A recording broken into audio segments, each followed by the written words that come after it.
قل هل يستوي الذين يعلمون والذين لا يعلمون إنما يتذكر أولو الألباب.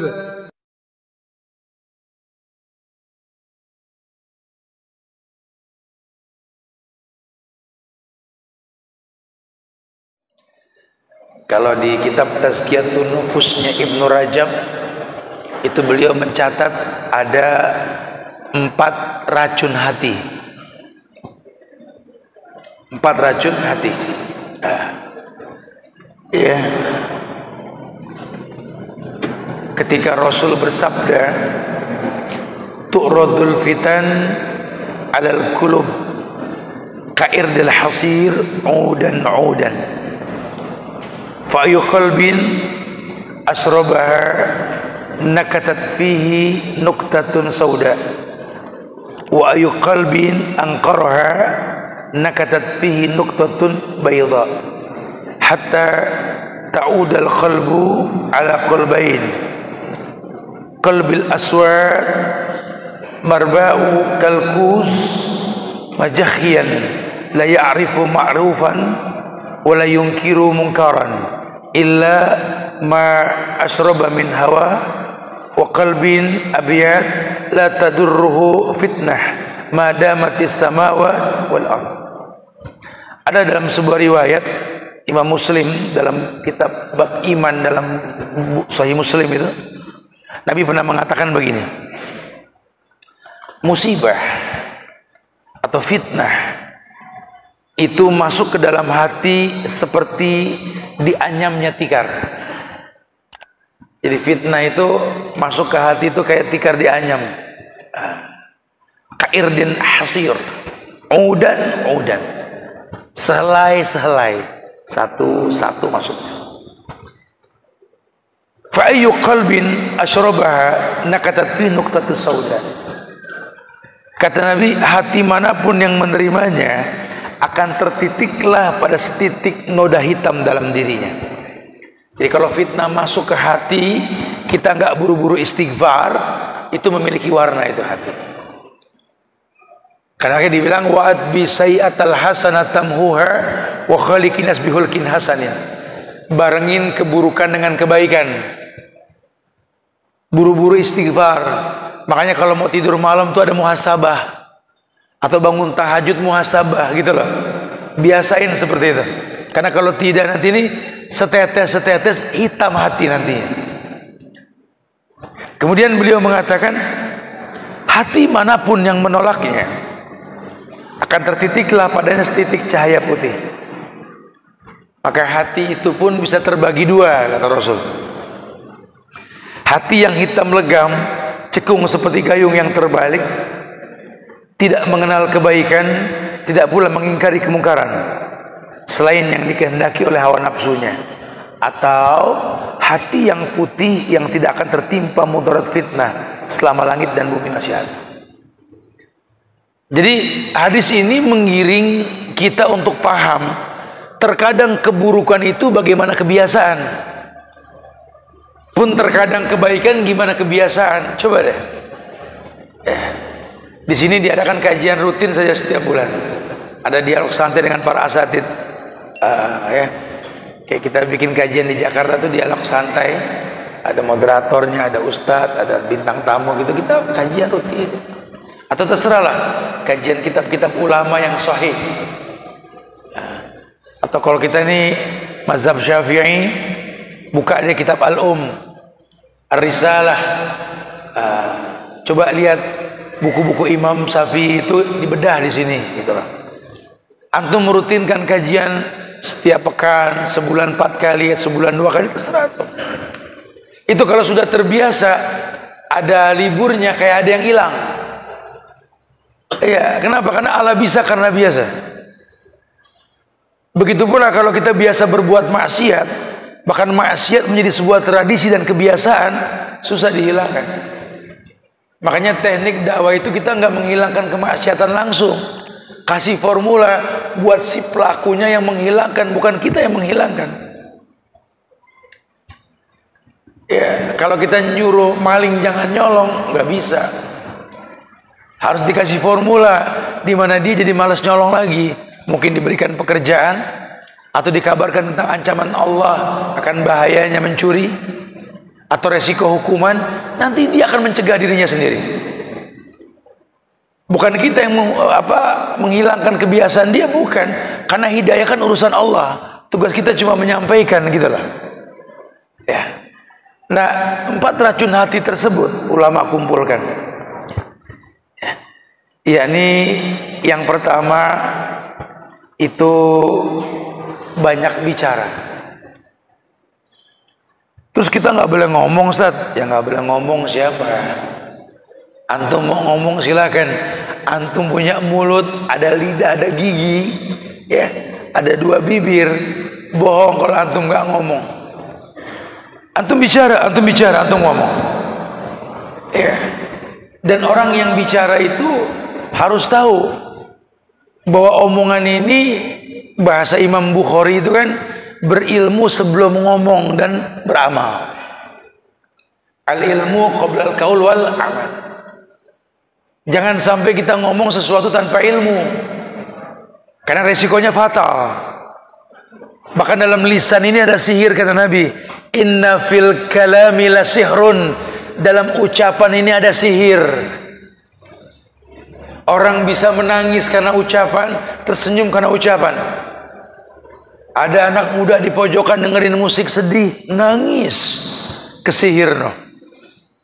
Ada yang mesem kalau inget tuh lagu, ketawa sendiri, tuh kesihir. Terngiang-ngiang ucapan dia, pujian rayuan dia. Lidah tidak bertulang, ya. Bisa menembus sesuatu yang tak bisa ditembus oleh pedang dan peluru panas. Hati-hati. Ini banyak bicara itu racun. Kata Nabi, la tuksirul kalam bi ghairi zikrillah. Inna kasratal kalam bi ghairi zikrillah qaswatun lil qalbi wa inna ab'adan nas indallah al qalbul qasi. Kata Rasul, kalian jangan banyak ngomong tanpa zikir. Boleh ngomong, tapi ujung-ujungnya subhanallah, wah gini, masya Allah, astagfirullah, alhamdulillah. Jangan nggak ada gitunya gitu loh. Ini ngomong berjam-jam nggak ada zikirnya.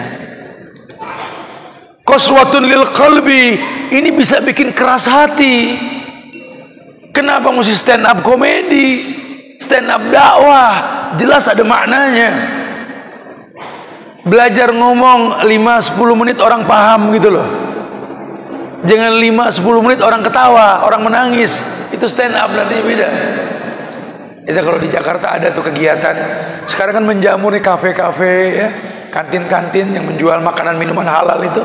Coba bikin stand up dakwah. Ada panggung kecil, ustadz undang, ya, datang ngomong 5 menit, yang hadir nggak paham boleh tanya, gitu. Hidupkan, bisa di Jakarta yang sibuk aja bisa. Kenapa di Pekalongan kita nggak bisa, gitu? Bisa kalau kita mau kreatif.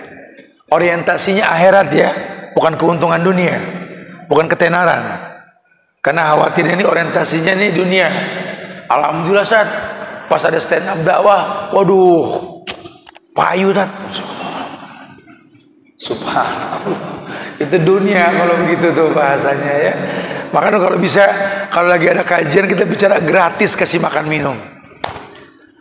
Ya, karena la ya'kulu ta'amak illa taqiyun, kata Nabi.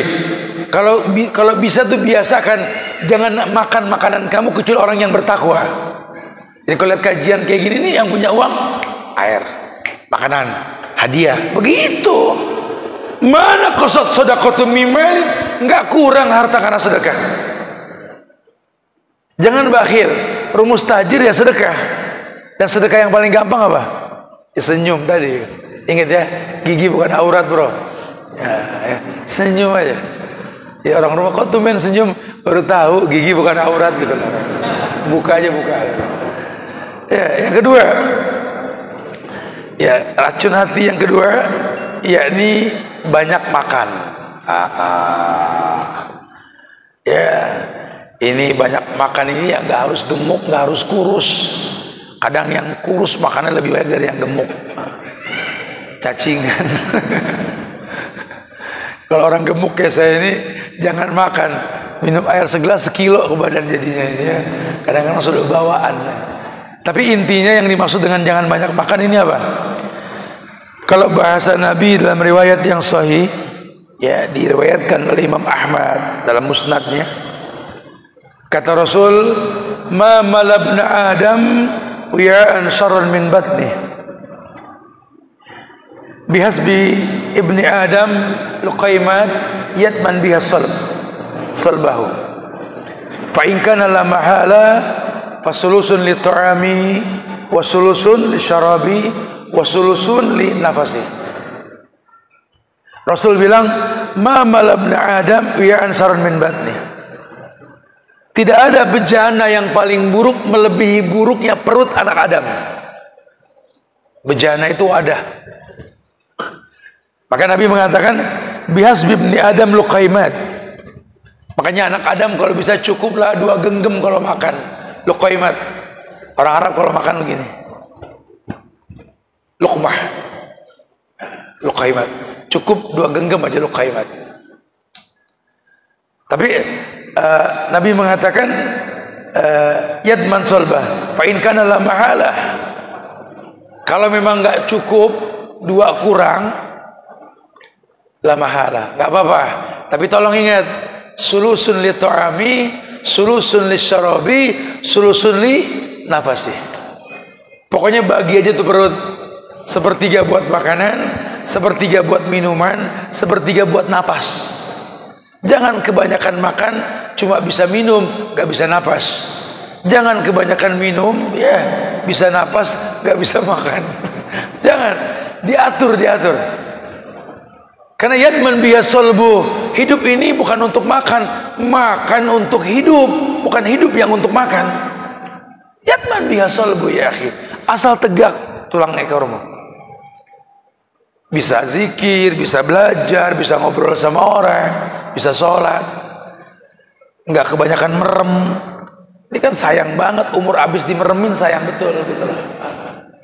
Ya nggak boleh banyak makan, nggak boleh. Yang ketiga, yakni berlebihan dalam bergaul. Ini juga bikin keras hati, bikin racun hati. Maksudnya gimana, Ustaz? Bergaul dalam Islam disyariatkan. Bahkan al-mu'minul ladzi yukhalitun nas wa yasbiru ala ma'adzahum afdalu minal mu'minil ladzi la yukhalitun nas wa la yasbiru ala ma'adzahum. Orang beriman yang bagus imannya mau bergaul sama orang yang kurang baik imannya lebih mulia ketimbang orang yang beriman gak mau bergaul. Bukan berarti wajib bergaul. Kalau bakal terwarnai jangan. Tapi kalau Anda mewarnai itu lebih baik. Karena agama ini mewarnai, liyuzhirahu 'ala dini kulli. Agama ini mewarnai bukan diwarnai. Ya, masyaallah. Iya. Silakan bergaul. Tapi bergaul ini kata Ibnu Rajab, ada orang yang bergaul seperti orang yang mengkonsumsi makanan bergizi.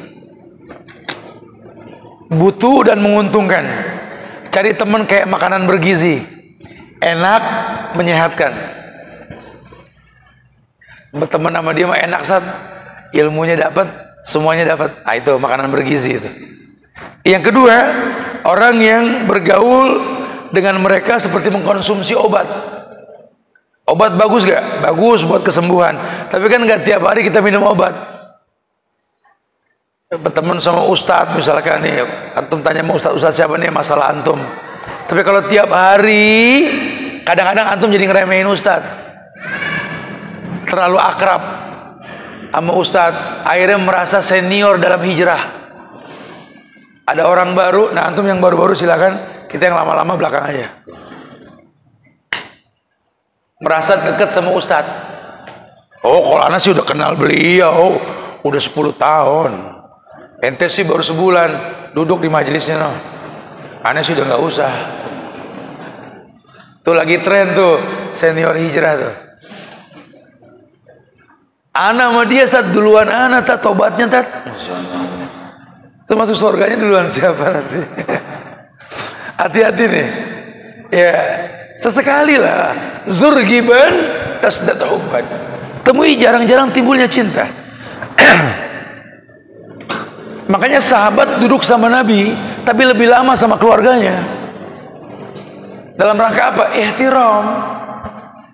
Mempraktekkan semua yang beliau dengar dari Rasul kepada rumah tangganya. Bergaul seperti orang minum obat. Boleh, tapi jangan sering-sering minum obat. Sesekali supaya asik gitu loh. Ada lagi yang ketiga, orang yang bergaul seperti mengkonsumsi penyakit.